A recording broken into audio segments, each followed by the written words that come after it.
Olá pessoal, tudo bem com vocês? Bem, no vídeo de hoje falaremos sobre os métodos, as ferramentas de avaliação de desempenho. Como eu já adiantei para vocês no nosso primeiro vídeo, existem muitos métodos, muitas ferramentas. E inclusive é difícil até caracterizar, como muitas vezes os livros nos trazem, o que são os métodos antigos e o que são os métodos modernos na avaliação de desempenho. Porque, afinal de contas, eu prefiro colocar o moderno entre aspas. Sempre tem uma coisa nova surgindo que acaba deixando aquilo que era moderno um pouquinho para trás, não é verdade? Então, mas ainda assim é importante dizer que quando vocês forem buscar literatura, entender um pouco melhor nos livros, existem alguns livros que são bem tradicionais, inclusive alguns que estarão aqui para vocês, para consulta, né? Eles vão fazer esse tipo de classificação, métodos tradicionais e métodos modernos, tá bom? No entanto, eu reforço a necessidade de que vocês busquem muito, muito mesmo, o que tem sido feito por aí? Tem sido falado? Quais são as articulações dos antigos para os modernos? Será que o antigo ele foi abandonado? Ou será que ele continua junto com os modernos na contemporaneidade? Então são elementos bem importantes para pensarmos aí, principalmente, eu diria que nas organizações, instituições que estão pensando em implementar uma avaliação de desempenho. E também gosto bastante de frisar que às vezes, assim, nós temos uma certa preferência pelo moderno, né? Então eu quero o de última geração. Eu quero aquilo que é mais inovador, aquilo que tem sido mais bem avaliado também nos métodos. Só que nem sempre aquele bem avaliado se adequa à nossa realidade, ou é possível à nossa realidade. Então, por isso que eu não gostaria que vocês concebessem métodos tradicionais como antigos, inadequados, defasados, ultrapassados, porque não é bem verdade. Além do que os métodos modernos, eles utilizam sim ferramentas, muitas vezes do passado, para sua atuação, né, para sua consideração, para sua forma de avaliar. Além disso, nem toda organização vai ter um bom sistema, um bom processo, um bom treinamento para utilizar estas ferramentas mais complexas, tá bom? Então, vamos lá para os métodos tradicionais. O primeiro deles, chamado de escala gráfica. Eu acho que dificilmente na nossa vida profissional, estudantil, escapamos de algum método de escala gráfica. Como o nome diz, gráfico, ele gera ao final de uma avaliação, seja ela baseada apenas em competências comportamentais, técnicas, assim como também das entregas específicas de determinada atuação. Vendi 5 mil reais, sou vendedora, tinha que ter vendido 3 mil, vendi 5 mil por dia. Ou eu sou uma arquiteta e tinha que entregar 2 projetos por mês. Então, esses elementos que são muito específicos de cada função, eles são classificados de acordo com uma régua, que pode ser do número 1 ao número 5, do número 1 ao número 10, ou baseado em conceitos como muito bom, excelente, bom, médio, ruim, fraco. Assim como eu também gosto, principalmente em organizações quando vão implementar uma avaliação de desempenho, eu gosto de utilizar tanto número quanto conceito. Porque às vezes o número, por mais que você especifique numa legenda, o 5 é considerado o maior desempenho, o 4 e assim em conseguinte, né? O que acontece é que às vezes as pessoas na correria ou na falta de entendimento podem entender que o 1 é o number one, ou seja, aquele desempenho diferenciado. E aí fazer uma avaliação equivocada. Então eu prefiro utilizar o 5 e escrever lá, excelente. Se for esta a régua que eu vou usar, evidentemente. O 4 como muito bom. Então esses cuidados são muito importantes para a construção de uma avaliação baseada em escala gráfica. Então, você pode ter um bloco de avaliação de competências comportamentais, competências técnicas e também, a depender da organização, se coloca nesse mesmo eixo as entregas que eram necessárias para aquele período.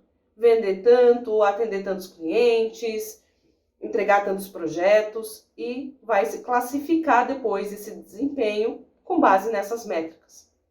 Como eu já adiantei, ao final desta avaliação se gera um gráfico. E esse gráfico, ele é muito intuitivo, né, para você explicar depois para o trabalhador, para a trabalhadora, o que eu fui bem, o que eu não fui bem, colorir esse gráfico, né, ou às vezes até comparar. Isso acontece muito em escola, dependendo do método utilizado, né, em que você coloca lá o estudante, tirou bem em matemática, A em português e C em geografia. Então você tem os gráficos e compara esse aluno com outros alunos da mesma instituição. Então, geografia não se espera que o aluno tenha tirado C ou tenha ficado com 7. Se espera que ele tivesse ficado com 7,5 pelo menos. Então essas classificações são utilizadas em escolas. Eu não sou da área educacional, mas assim, não sei se é o melhor método para ser utilizado lá. Eu acho que há de se questionar, como também aqui no nosso contexto, se questionar se é o melhor método para a nossa organização, mas é bem verdade que por ser um método rápido, barato, porque você pode fazer esta avaliação, esse consolidado em um Excel simples, você pode até automatizar um pouco com algumas planilhas de Excel, em que você disponibiliza para os gestores colocar ali a nota, fazer o input das notas e depois já gera um gráfico automático, individual, setorial, da diretoria. Então, ele acaba sendo um método bem queridinho e bem utilizado nos dias atuais ainda, por conta desta facilidade. Próximo método, chamado de lista de verificação, ou às vezes no apelido LV. É utilizada em contextos mais operacionais, é bem verdade. Pelo menos da minha atuação profissional, eu pude presenciar muitas vezes essa LV associada a checklists também conhecido, ou uma coisa acaba se beneficiando da outra. Então, o checklist ele é muito utilizado no âmbito mais operacional, por quê? Vamos imaginar uma fábrica. Eu tenho aqui um relatório e eu tenho alguns pontos que eu preciso checar para observar se aqueles trabalhadores estão cumprindo com determinadas funções. Algumas delas que envolvem, inclusive, segurança. Está usando equipamento de proteção individual? Destravou a máquina ou travou a máquina? Então, esses itens, eles são classificados com um Vzinho de ok, fez, ou um Xzinho, não fez. Ao final desta lista de verificação, pode-se também ter uma pontuação. E assim, o que é importante dizer? Também eu posso ter um gráfico aí. Um gráfico da área, como é que está esta área. Eu posso ter um gráfico do trabalhador. Veja que eu tenho aqui, posso ter uma associação entre já dois métodos. Eu posso ter aqui uma taxa de aderência com uso de equipamentos de proteção individual, o EPI, naquele grupo em comparação com outro grupo do período noturno. Então, por isso que ele é muito associado, às vezes, com a qualidade, com o setor de qualidade, porque eles também precisam disso, inclusive para a segurança do trabalho, desta informação. Também é utilizado para atendimento ao cliente, por exemplo, em que o gestor vai lá com a listinha, pode observar a distância ou pode me comunicar: Juliana, vou avaliar você, o seu atendimento, pode atender, dá um pouco assim, né, de friozinho na barriga, mas é uma das formas. Então ele vai notar se eu me comuniquei com o cliente adequadamente, se eu expliquei o que é o benefício do produto, enfim, todos aqueles itens que são fundamentais para a função. Então esta é a lista de verificação. Um outro método que é chamado de pesquisa de campo. Também é bastante utilizado para trabalhadores operacionais. E eu gosto muito porque ele faz com que o gestor, a gestora, levante da cadeira e vá a campo, vá observar o cotidiano dos trabalhadores. Não apenas, e eu gostaria muito que fizessem isso, não apenas como assim um feitor, né? Deixa eu ver se você fez, se você não fez. Mas também, e aí me parece muito importante, que ele note as condições de trabalho, que ele viva ali o que é um dia a dia, por exemplo, de um motorista de ônibus, que tem que fazer também vários checklists ali, várias coisas, antes de começar seu turno de trabalho. Ele vai ter que notar, olha só como esse pneu tá careca, olha só como esse motor tá batendo. Então espera-se que ao ir a campo, esse gestor, essa gestora possa sim avaliar com mais propriedade como é o trabalho, assim como as condições de trabalho. A pesquisa de campo, ela pode ser unida também com uma lista de verificação. Aliás, se espera, porque daí eu tenho uma sistemática. Eu estou indo a campo com uma ferramenta que vai me ajudar a ver coisas ali. E não, sei lá, aparece alguém, eu vou conversar com alguém, eu me perco, eu volto para observação, fica uma coisa assim meio perdida, né? Então, por conta disso, que pode se associar a pesquisa de campo com uma lista de verificação e que também pode ter ali um gráfico depois. A taxa de aderência, a taxa de não aderência, aí cada contexto vai fazer o seu desenho de uma forma mais particular. Há um método tradicional chamado de incidentes críticos. Os incidentes críticos, eles são muitas vezes associados a outras avaliações. Então você tem um espaço ali no formulário para você especificar alguma coisa que é importante para dar um contexto para aquela avaliação. Por exemplo, em determinado momento, a Paula foi excepcionalmente boa. Ela conseguiu resolver problemas muito difíceis, que extrapolaram a função dela, que resolveram o problema da área. Uau! A Paula precisa ser vista de uma forma diferenciada nesta avaliação. Então você tem lá um bloco na avaliação para escrever sobre esse desempenho excepcional. Assim como o oposto. Quando, sei lá, eu posso ter falhado muito, eticamente inclusive. Então, precisa especificar que situação é essa, qual foi o impacto, o que envolveu. É bem importante ter alguns cuidados nessa escrita, né, gente? Assim, eu não posso escrever, de novo, eu acho que, eu senti que, eu notei que você fica muito triste. Isso não quer dizer nada. Então, vamos imaginar uma situação que não foi positiva, que não foi legal. Eu peguei um atestado falso. Isso está lá, reconhecido, registrado, mapeado. Então, eu tomei uma advertência. Tudo isso formalizado, legalizado, né? Então, aí eu posso colocar isso na avaliação de desempenho.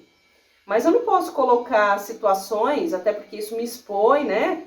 Que bom que me expõe perante a empresa, juridicamente, em termos de efeitos trabalhistas, que eu acho que você não sorri todos os dias. Não quer dizer nada. Então, a gente tem que ter cuidado com o uso, o manejo dos incidentes críticos. Eu também gosto bastante, na lógica da nossa avaliação contínua, de você ter lá seu caderninho, para você registrar o que você fez excepcionalmente bom, o que você fez excepcionalmente não tão bom assim. Registrem isso, tenham essa disciplina, porque caso seja necessário, você tem ali fresco na sua mente. A gente vai apagando o tanto de coisa que fazemos no cotidiano, o tanto de trabalho. Se você é uma gestora ou um gestor, faça isso da sua equipe. Porque lá depois de 6 meses, 1 ano de avaliação de desempenho, tanta coisa aconteceu que é possível que a gente esqueça de coisas, não é? Então, eu acho muito importante que tenhamos essa disciplina para, no final de um ciclo, ter uma avaliação bem interessante. Aí nós temos um outro método, que é chamado de escolha forçada, que já é mais utilizado para níveis executivos, porque ela é uma ferramenta bem cara, bem complexa, porque necessariamente você vai ter que escolher por isso o nome forçado, né? Eu vou ter que escolher dentre alguns atributos o que aquele trabalhador ele faz mais ou menos. Vamos pensar um trabalhador fictício, o Luan, que é um diretor de finanças. Aí eu tenho um bloco, comunicação, com algumas frases descritivas sobre o que é comunicação. Eu olho para aquele bloco e penso assim, poxa, mas o Luan faz tudo disso. Como que eu vou necessariamente falar que esse item ele faz mais ou aquele item ele faz menos? Nesse método, necessariamente eu tenho que forçar desses atributos o que ele faz mais, o que é mais evidente para o Luan e o que é menos. Então, esse tipo de ferramenta requer um racional por trás para fazer a análise desses dados. Não vale muito assim, né? Só forçar ali, dar um resultado e o que eu faço com isso? Por isso que muitas vezes essa ferramenta é utilizada com outros conceitos por trás dela, com outras formas de articular uma escolha que foi positiva ou uma escolha que não foi positiva para dar um resultado sobre o Luan. Então, por isso que acaba ficando com essas consultorias especializadas em ferramentas que são classificadas como ferramentas de assessment. Vale pesquisar. Se você já passou por alguma situação aí de escolha forçada, pode ser que você tenha ficado com a sensação de, nossa, como que eles chegaram até isso? E também vale dizer, às vezes em processo seletivo aparece alguma ferramenta sim, em que você necessariamente tem que escolher se você faz bem A, B ou C. E aí a gente fica com aquela sensação assim de, ai meu Deus, como é que eu vou aqui me posicionar com o que eu faço menos? Então essa é um pouco da sensação que desperta nas pessoas uma escolha forçada. E aí chegamos nos métodos modernos. E aí uma que também já se tornou clássico, né? Que é a avaliação por objetivos. É muito interessante quando uma organização já tem, assim, clareza dos seus objetivos, da sua missão, dos seus valores, do seu plano estratégico para este ano, para o ano que vem, para daqui a 5 anos. Nem sempre isso é fácil, porque depende de tantas variáveis de mercado, políticas públicas. Eu sei que nem sempre isso é possível. Mas quando uma organização minimamente consegue se estruturar para os próximos 2 anos, é um prato cheio para a nossa avaliação por objetivos. Porque eu vou pegar esse objetivo macro da organização e vou fazer o quê? Cascatear para todas as áreas e para todos os trabalhadores. Isso significa que, atuando no departamento de marketing, eu vou saber qual é a minha contribuição, espera-se que eu saiba qual é a minha contribuição para o objetivo maior, o objetivo do grupo, o objetivo do coletivo. Não se trata mais apenas de responder um e-mail, é responder um e-mail que tem um fundamento ali por trás. Então, uma avaliação por objetivos, ela tem essa missão de envolver os trabalhadores naquilo que a organização se propõe, né? E uma ferramenta que é utilizada também lá na avaliação por objetivos é a escala gráfica. Muitas vezes ela está junto, está associada. Como que eu vou classificar que o Luan, lá, o meu diretor financeiro, ele conseguiu atingir os objetivos? Eu tenho que ter métricas. Não posso ficar apenas assim, atingiu o objetivo. Eu tenho que ter elementos que muitas vezes, olha lá, o tradicional junto com o moderno, a escala gráfica está presente. A avaliação 360 graus. Nós também, antes da 360, nós temos a 180. Podemos falar da avaliação 90 graus, que é quando, vamos falar da 90, o gestor vem e me dá a avaliação. Juliana, sua nota foi 7. Tá bom? Você foi assim, assim, assim, assim. Tá bom, chefe. Ok. Numa avaliação 180, espera-se que eu possa opinar, ou seja, eu tenho minha autoavaliação, o gestor, a gestora tem a avaliação dela sobre a minha performance, e é possível trocar o que eu fui bem, o que eu não fui bem, o que eu acho que eu posso melhorar, e chegar num consenso nessa nota. Então, a minha gestora me deu 7, mas eu mostrei para ela, com dados e fatos, que existia ali uma lógica maior que ela não conseguiu captar do meu trabalho, uma nuance maior que ela não conseguiu captar. E ela pode falar assim, realmente, nossa, não considerei isso, vamos aumentar sua nota. Já a avaliação 360 graus implica, além da autoavaliação, a avaliação do gestor, a avaliação de pares, das pessoas que têm o mesmo cargo que o meu, ou a avaliação de clientes. Por isso essa ideia de várias perspectivas sobre o mesmo trabalhador, sobre a mesma performance.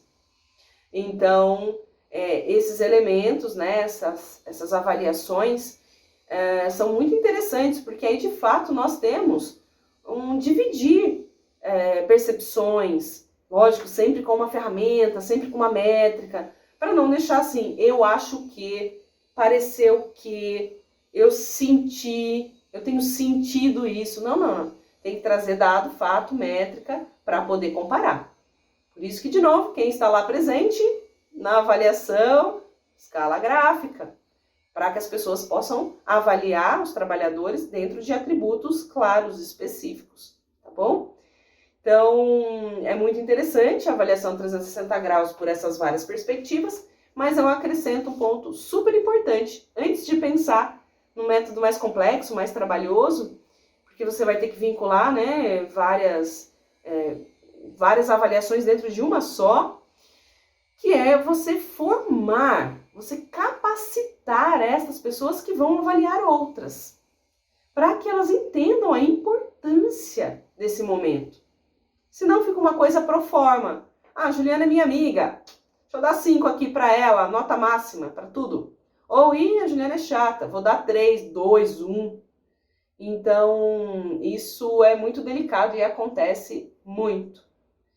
Temos aí alguns efeitos da avaliação nesse sentido.